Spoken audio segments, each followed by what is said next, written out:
बेटा पढ़ो। अब कुछ कह सकते हैं क्या?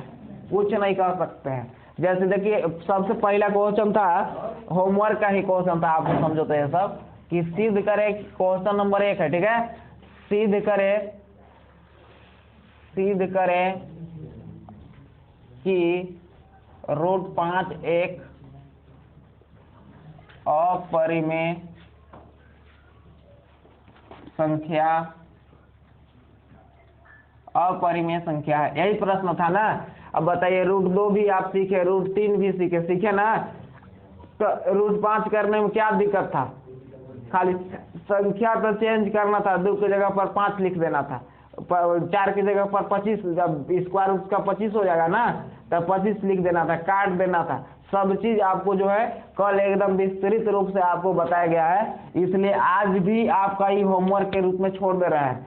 कल जो है आप पूरा इसको बना के आना। जो लोग कल नहीं बनाएंगे वो बिल्कुल आप लोग जो है दंडित होंगे, निश्चित रूप से मान लेना।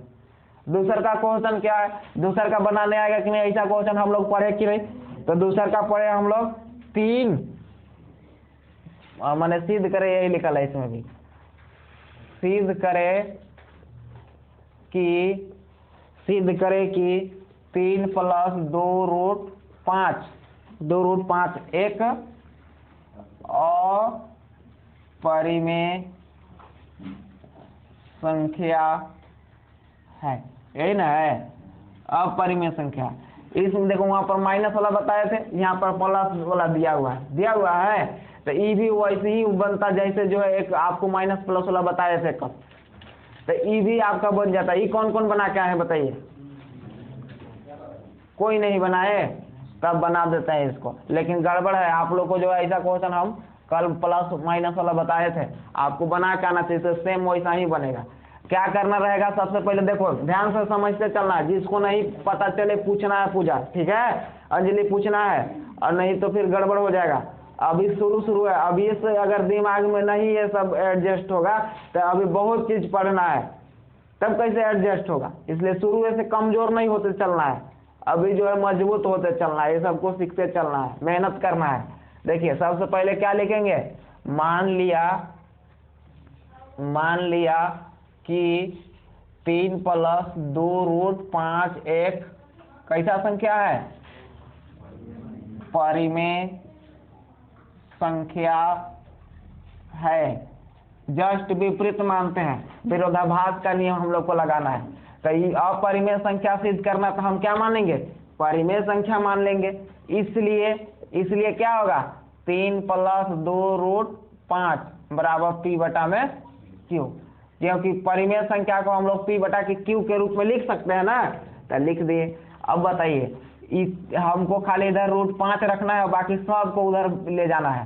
तो √5 देखिए ई वाला तो गुना में तो एक तो अभी साथे रहेगा, ठीक है, लेकिन ई प्लस में तो इधर जाएगा तो P/Q -3 हो जाएगा। इसके देखिए प्लस वाला जाता है तो इधर माइनस में जाता है, सबको इतना तो पता चलता है ना। अब देखिए आगे 2 √5 बराबर इसके बटा में 1 छिपा हुआ रहेगा, इस सब का एलसीएम लीजिए।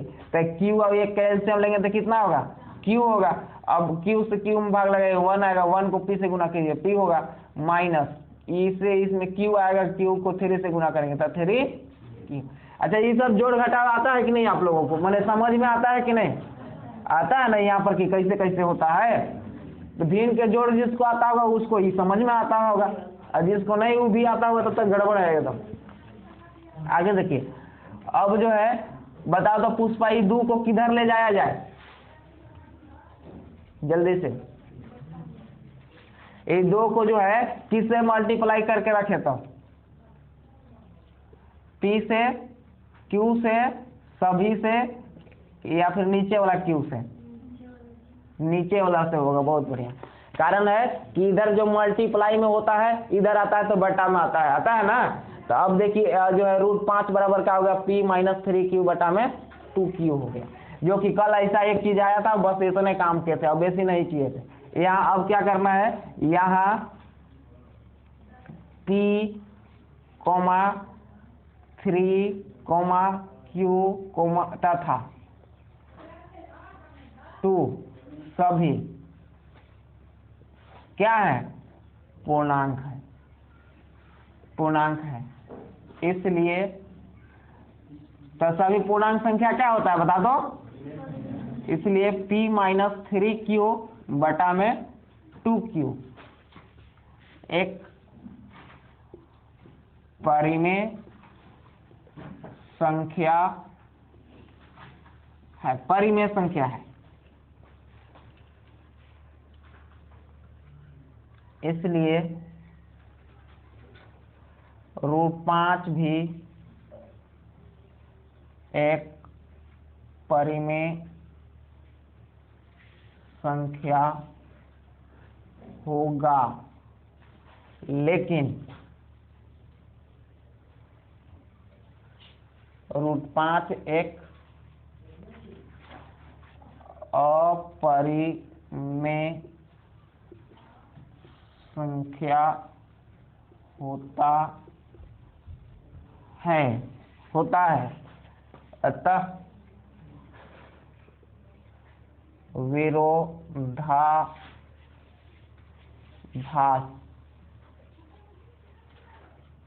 के नियम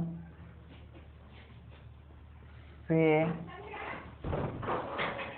3 + 2 √5 एक अपरिमेय संख्या है, अपरिमेय संख्या है। हो गया? लिखिए जल्दी जल्दी से आप लोग।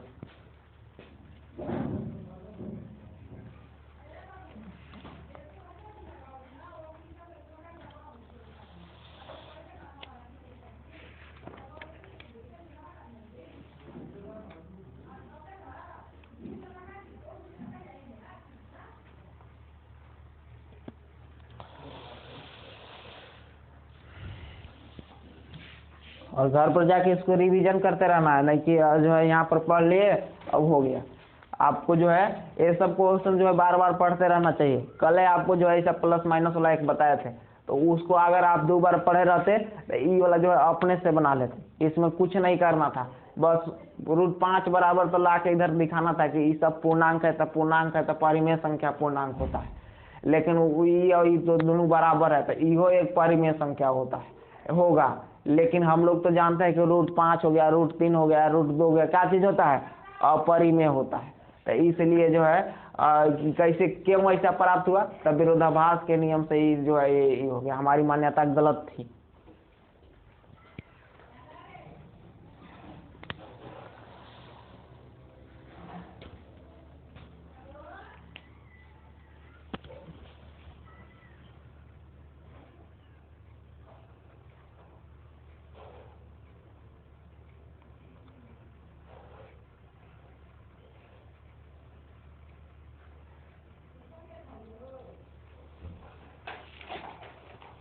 लिखिए जल्दी जल्दी से लिखिए।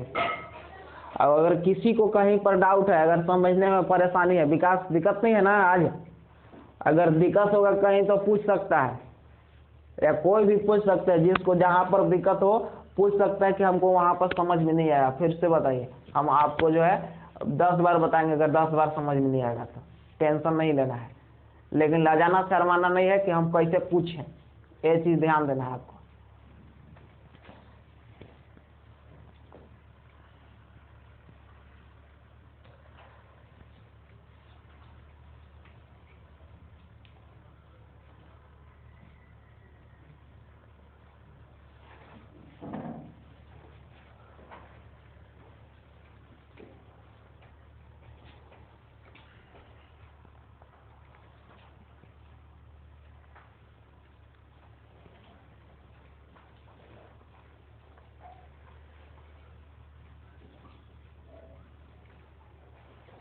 लिख लिए?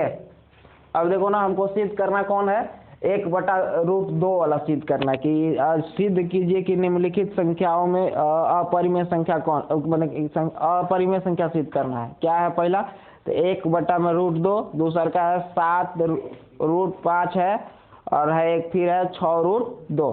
तो देख के बता, तो तीसरा का आप लोग बना पाइएगा कि नहीं? ऐसे को क्वेश्चन सबके पास किताबों नहीं है तो बड़ा दिक्कत है। 6 + √2 इसको आप लोग सिद्ध कर पाइएगा कि नहीं? सेम ऐसा ही ना करना है। इसको करना क्या है, आपको ये होमवर्क में रहेगा, लेकिन थोड़ा सा हम हिंट्स कर देते हैं। 6 + 2 रूट 2 देगा, तो इसको p/q मान लेंगे ना। ये प्लस में इधर जाएगा तो माइनस में, तो p/q -6 हो जाएगा। इधर फिर क्या हो जाएगा, p में पहले तो इसका एलसीएम ले लो, तो q एलसीएम हो जाएगा, तब p -6q हो जाएगा कि नहीं। बस इतना करना है, √2 बराबर। अब यहाँ पर ये वाला बात लिख देना है कि ये सब पूर्णांक है, तब पूर्णांक तो परिमेय संख्या होगा, तो ई वाला परिमेय संख्या होगा, तो यो परिमेय संख्या होगा, लेकिन ये परिमेय संख्या नहीं होता है। अतः विरोधाभास के नियम से क्या होगा, अपरिमेय संख्या है। क्लियर, सबको ये बना सकते हैं ना, संजना बना सकती है।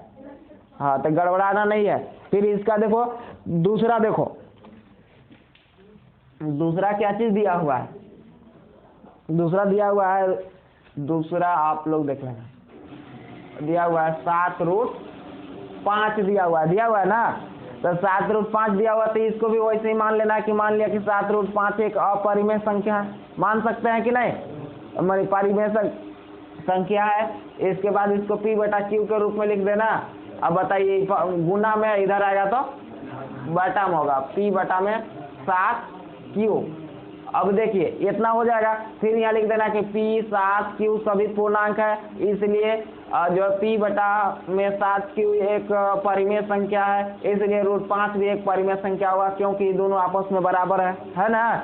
लेकिन ये विरोधाभास के नियम से प्राप्त हुआ है, हमारी मान्यता गलत के कारण प्राप्त हुआ है। अतः जो है 7√5 एक अपरिमेय संख्या है। सिद्ध कर सकते हैं सब लोग, कोई दिक्कत नहीं होना चाहिए।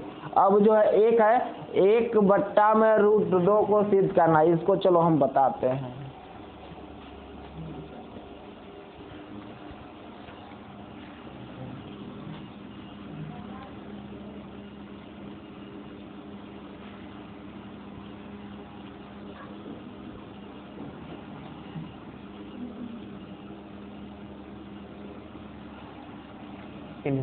जो है सबसे पहले हम लोग क्वेश्चन नंबर 2 वाला समझ में आ गया होगा, ठीक है।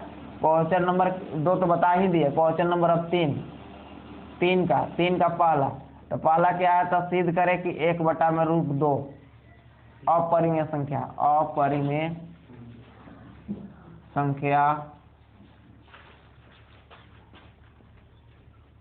तो अपरिमेय संख्या सिद्ध करें, यही बात है ना। ठीक है, कोई दिक्कत नहीं है। सबसे पहले क्या लिखेंगे, बता, तुम ही लोग बताओ, और हम लिखेंगे। मान लिया 1/में √2 एक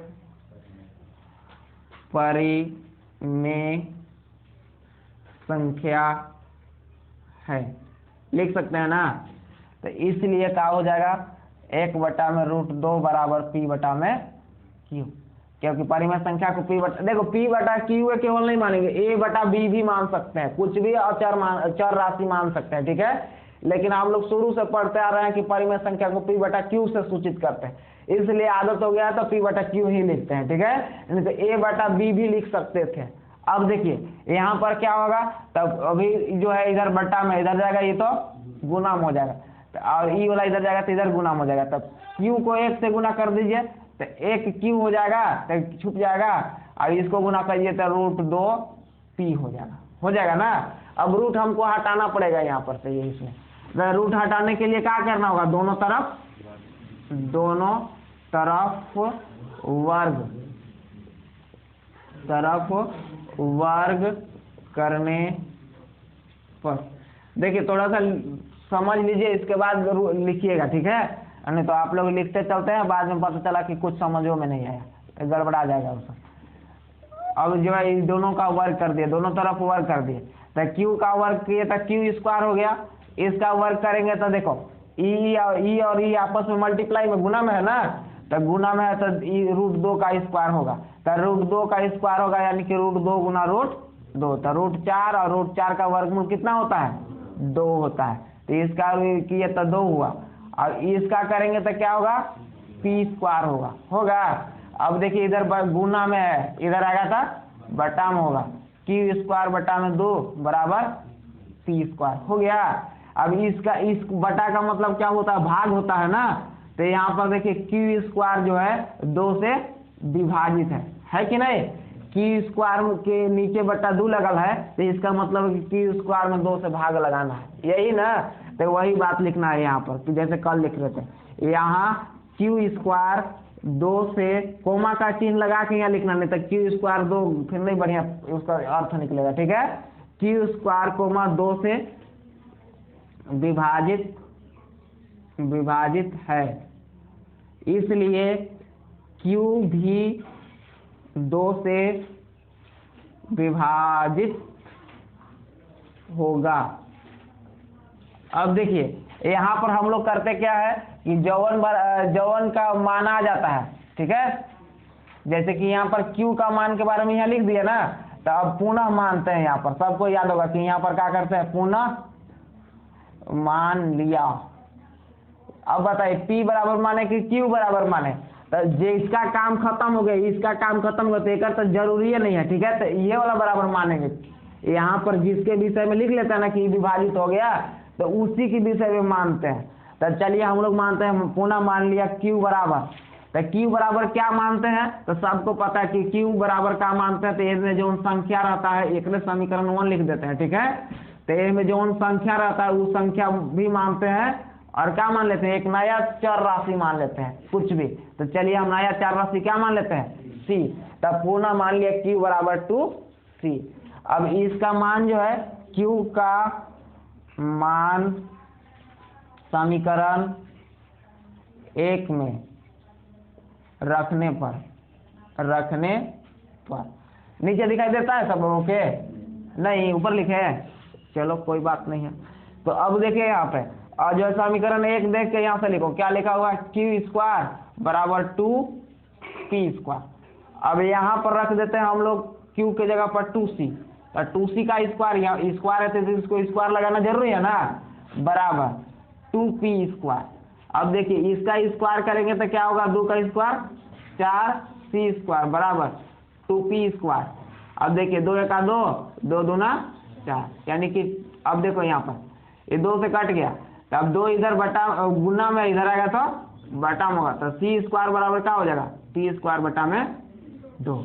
अब ये जैसे आया था वैसे देखो यहाँ भी आ गया, तो वही बतिया लिखना है जो यहाँ लिखे थे।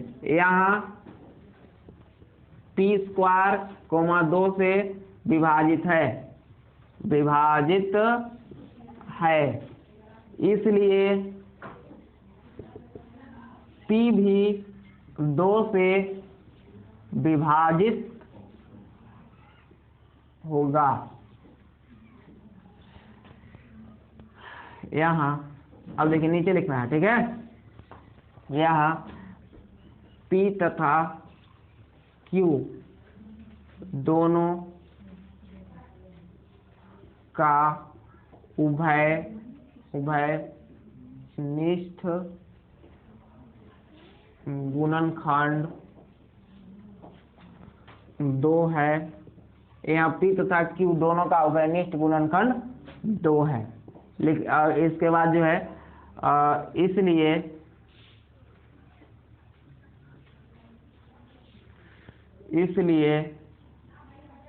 1/√2 एक परिमेय संख्या होगा, लेकिन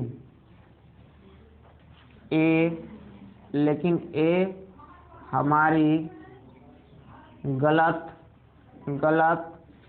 मान्यता के कारण प्राप्त हुआ है। अतः विरोधाभास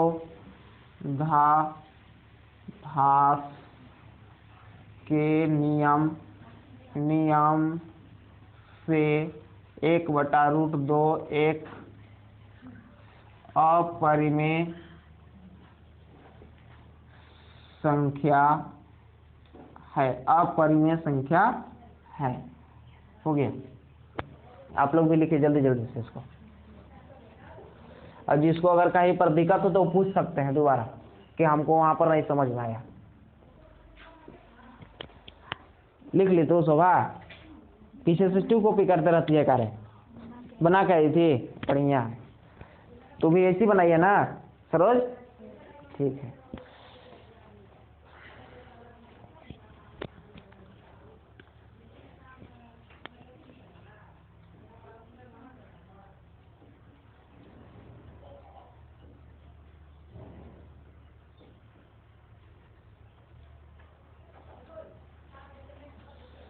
और 2 ठे इसमें क्वेश्चन जो बना बचा है उसको बना सकते हैं सभी लोग ना।